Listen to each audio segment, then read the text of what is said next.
You could see a little sliver of a moon the morning before we launched, and that all went away. You can see that try number 4, we're pretty well practiced at the suit room routine, and we're anxious and raring to go here.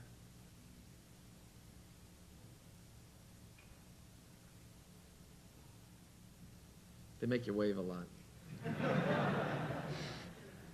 We also got in step. You can see the 4th time we managed to get everybody in step, everybody in the proper alignment there for the walk out to the Astrovan.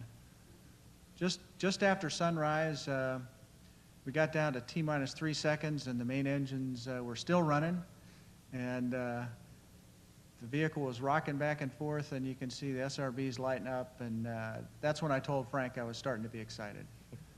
And it was sure an exciting liftoff.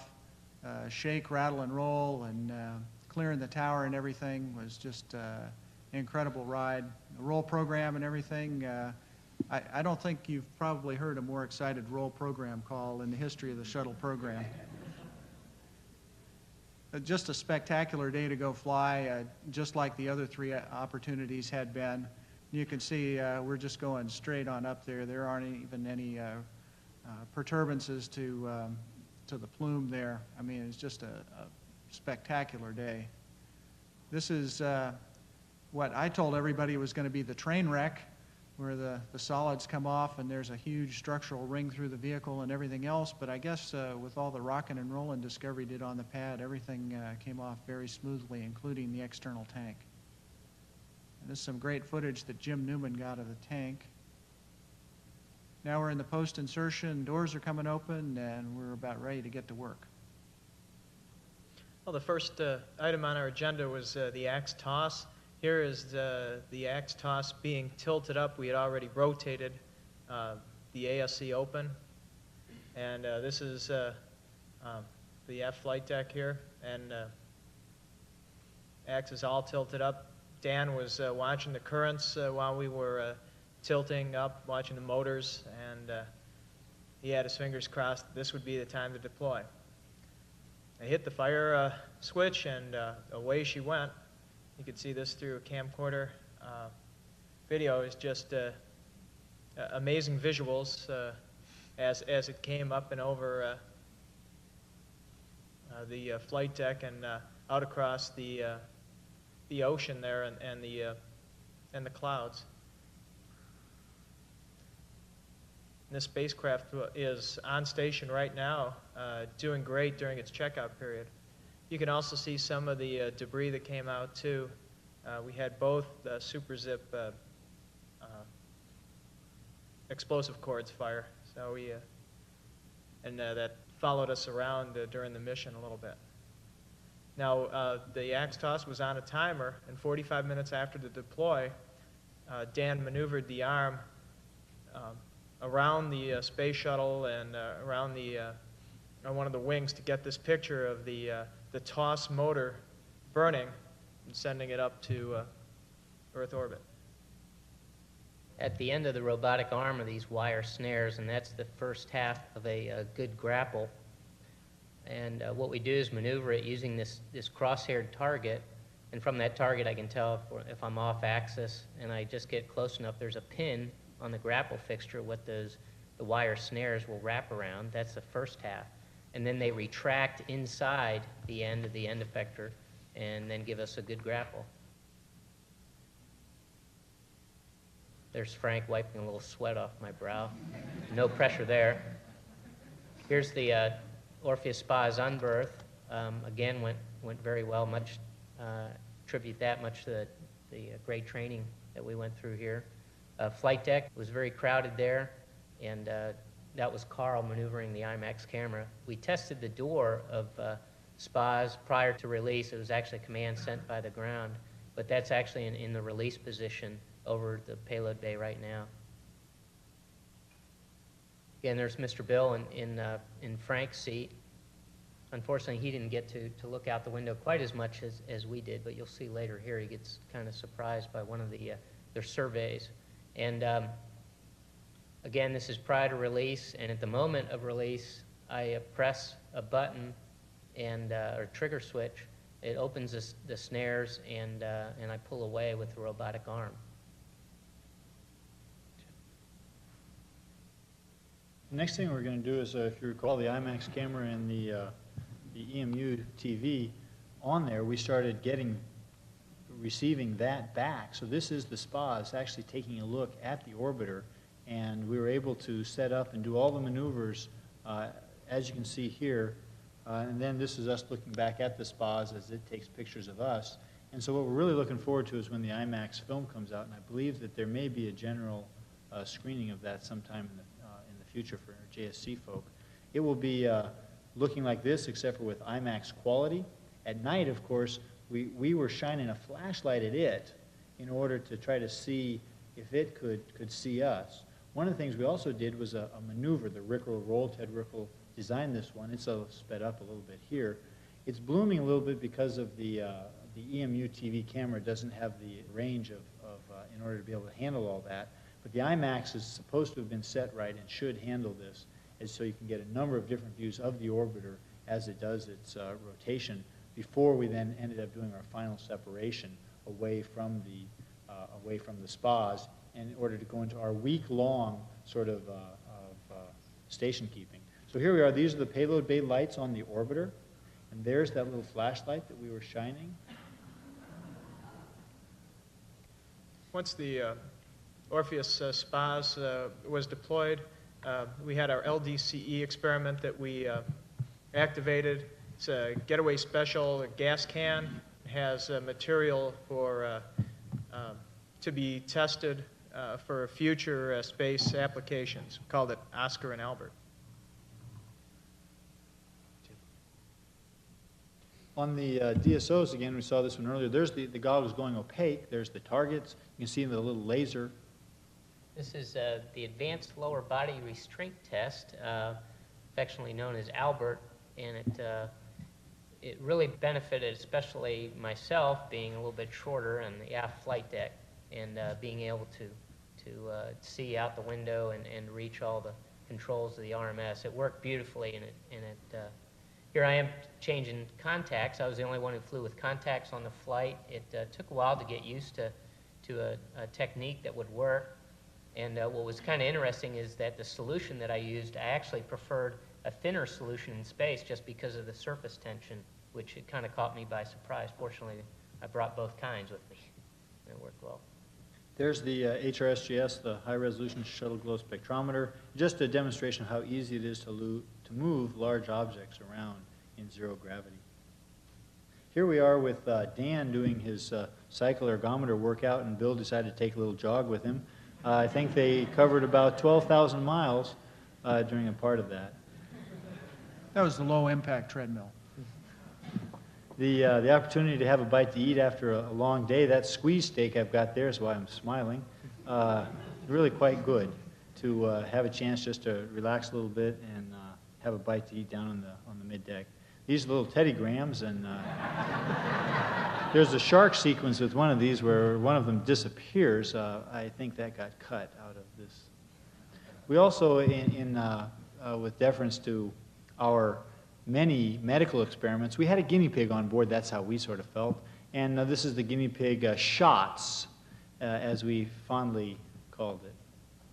These are some scenes of the EVA preparation. Like everything else we do, we've got checklists and make sure we go in very great detail into the test and checkout, particularly of critical components like the space suits. This is the power ratchet tool that we're demonstrating. There's the tool itself and the controller, and also the torque limiter, so that we wouldn't over-torque any of the bolts.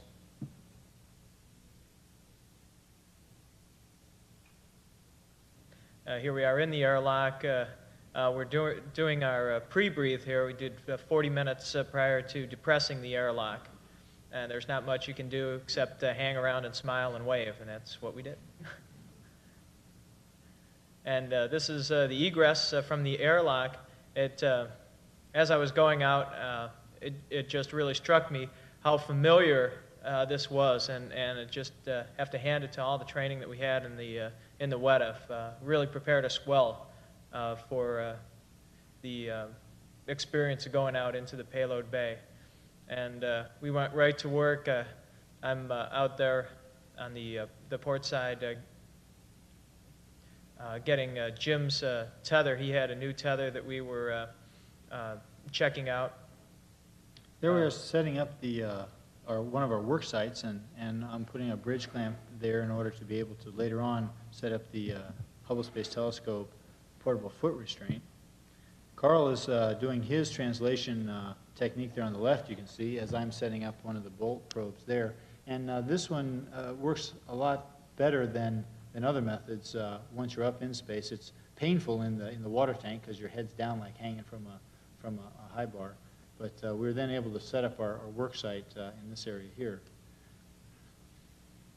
And I'm at my work site forward with the power ratchet tool, and then we're able to test out. You can see 1 foot's out, and we're doing is testing the pitch.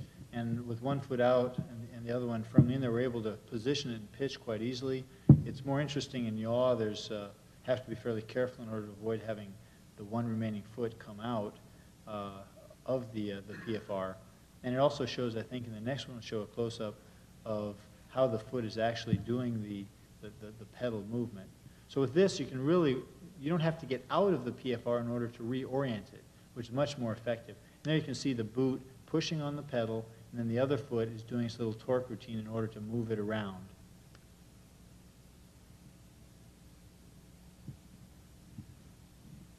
The PFR two-step, we called it.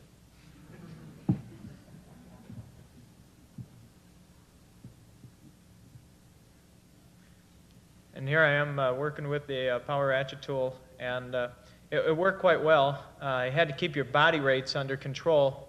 We didn't have a foot restraint for that task. The Hubble folks will, and I think that will help them a lot. What we found is we could do these torques up to 38 foot-pounds, but it made it easier. It would definitely make it easier to do it with foot restraint to be able to help keep that body under control. And that was the flight deck scene. We had great help from Bill, Dan, and Frank. They're keeping us on the timeline and doing a great job on the photography. Well, there were some incredible Earth views as the EVA was in progress, and this is the Skeleton Coast, Namibia, and Africa. Some of the views almost made it look like the planet Mars underneath. The Earth was so red. The only snag we really had during the EVA was when the PSA door jammed. And you can see here some footage of after getting some help from the ground here and selecting the proper tools for the job, unjamming it.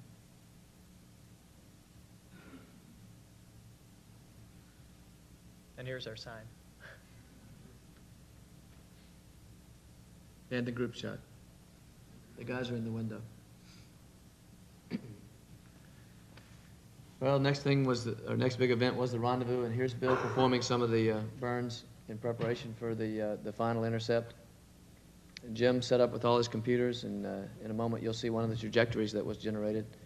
This was the projected TI burn, the intercept burn. And here's the commander with not much to do while everybody else is doing all that work. The SPOS was visible there probably at about 12 miles.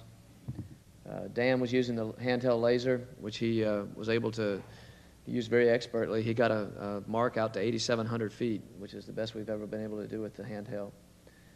There's the SPOS through the COAS at about 400 feet. And Dan was calling marks, feeding them to Bill, who was feeding that and radar data into the PGSC, and giving me good calls on what he thought we needed for braking or corrections.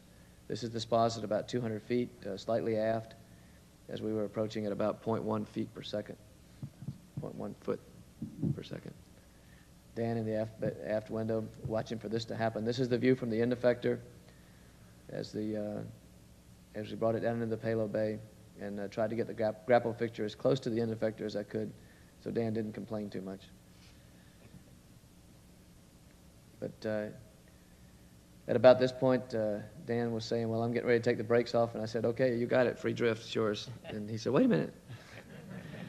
But he did a great job and grappled very expeditiously, and you can see how cleanly and on target he came into the grapple fixture.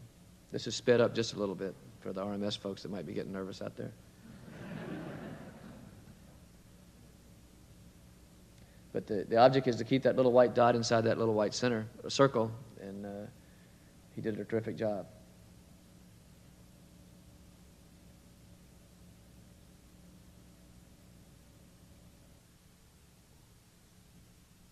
And there's the grapple.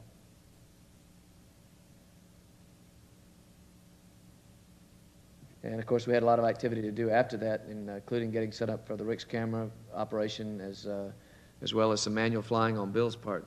Bill, if you want to explain. Well, this is, I think, a pretty unique and spectacular view of the forward part of the orbiter. Dan was flying the arm with the Orpheus on it, which had that IMAX camera, as well as the boresight camera, which was giving us these views. You can see the 3 forward firing jets, the 3 up firing jets of our reaction control system, and the keyhole there kind of in front of the windows is star trackers. Flying the Orpheus around the orbiter, we did a pretty thorough survey, and this is sped up a little bit also. You can see going along the port sill. There are the V guides where Orpheus is going to go back, and you can see the MPM, which is what supports the robot arm. Over across the bay, if you look very closely, you can see the ERPICL, our extended range payload communication link. There's the other part of the arm, and this is, I guess, probably one of our favorite views here. You can almost count threads there on the tiles and the blankets there for the thermal control system. Where Bill looked outside, we said, take a look outside, and next words out of his mouth were, holy mackerel, when he saw the payload out there. You can see the IMAX there in the window. We're trying to get IMAX of them taking IMAX of us. A little bit of cinema verite, I guess. As Dan goes back and berths the Orpheus spas back in the payload bay. That's also sped up.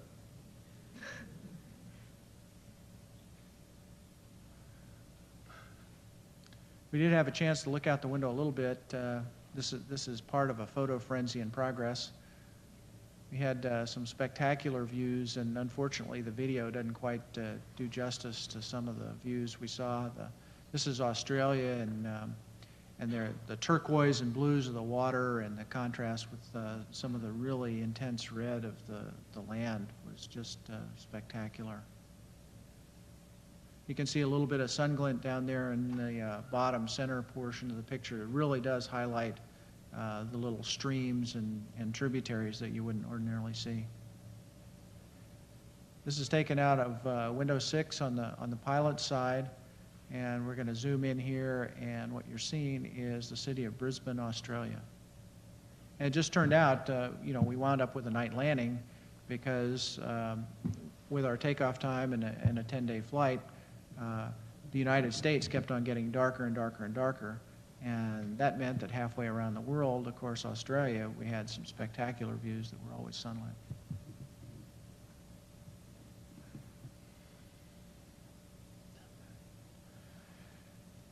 This is a view of South America, and you can see what almost looks kind of like Edwards, California, and dry lake beds that they call salars up there in the Andes Mountains. Once again, some really incredible contrast between the really blazing white of the dry lakes and some of the reddish dirt that's surrounding it.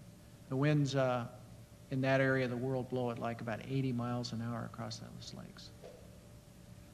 This is Madagascar. It's been photographed quite a bit, and we do that on just about every shuttle flight to document the erosion that we are seeing and the silting up of the harbor there at Betsaboka.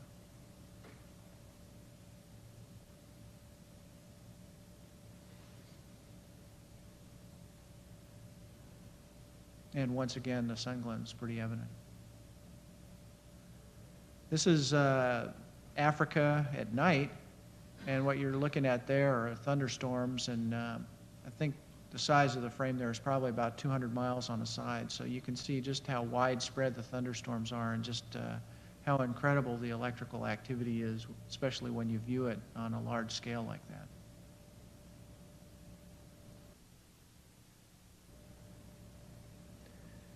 Well, eventually it was time to start wrapping everything up, and we got ready for the second deorbit day. Got up that morning pretty much ready to come back home. All we had to do was get into our suits and get into our seats and run through the timeline, get everything stowed. Put all the film in a bag to bring it back to Houston, and you can see it's a lot easier to handle in zero-G than that heavy bag was after we landed. But that's a lot of different examples of our film. This was actually the first deorbit day when Jim had not arrived on the Carl's big and small rack in the corner. But here's a shot of the Terminator. You can see that the orbiter is traveling from light to dark. The Earth underneath is dark. The orbiter is still sunlit for quite a while, about 4 or 5 minutes after the Earth experiences sunset below us.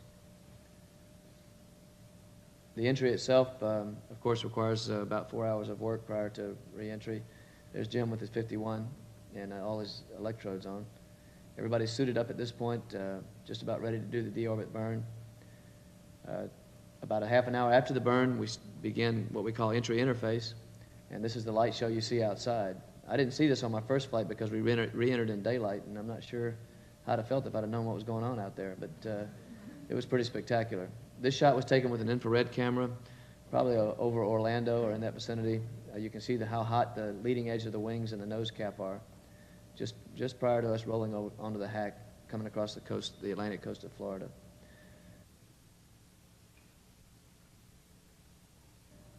We rolled out on final, followed the guidance, and ended up over the runway, and there's the touchdown just as we come into the view of the xenon lights that illuminate the runway for us, since the orbiter does not have a landing light. Bill deployed the drag chute just prior to derotation, and that worked very well. It's a modified chute that we think is an improvement over the ones we had before. Helps with the deceleration as well as the stability of the orbiter during rollout.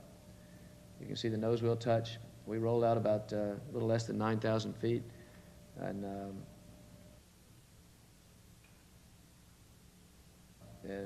here's the jettison of the drag chute. This is a view from the nose of the orbiter, looking back down the runway. And there goes the drag chute at about 60 knots. Came to a stop.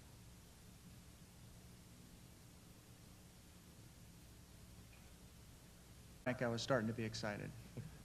And it was sure an exciting liftoff. Shake, rattle, and roll, and clearing the tower and everything was just an incredible ride. The roll program and everything, I don't think you've probably heard a more excited roll program call in the history of the shuttle program. Just a spectacular day to go fly, just like the other 3 opportunities had been. We also got in step. You can see the 4th time we managed to get everybody in step, everybody in the proper alignment there for the walk out to the Astrovan. Just after sunrise, we got down to T minus 3 seconds, and the main engines were still running, and the vehicle was rocking back and forth, and you can see the SRBs lighting up, and that's when I told Frank. You could see a little sliver of a moon the morning before we launched, and that all went away.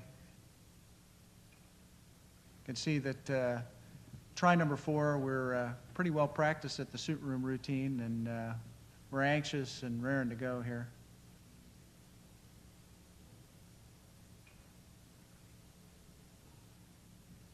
They make you wave a lot. You can see we're just going straight on up there. There aren't even any perturbances to the plume there. I mean, it's just a spectacular day. This is what I told everybody was going to be the train wreck, where the solids come off and there's a huge structural ring through the vehicle and everything else. But I guess with all the rocking and rolling Discovery did on the pad, everything came off very smoothly, including the external tank. And this is some great footage that Jim Newman got of the tank. Now we're in the post-insertion, doors are coming open, and we're about ready to get to work. Well, the first item on our agenda was the axe toss. Here is the axe toss being tilted up. We had already rotated the ASC open, And this is the F flight deck here.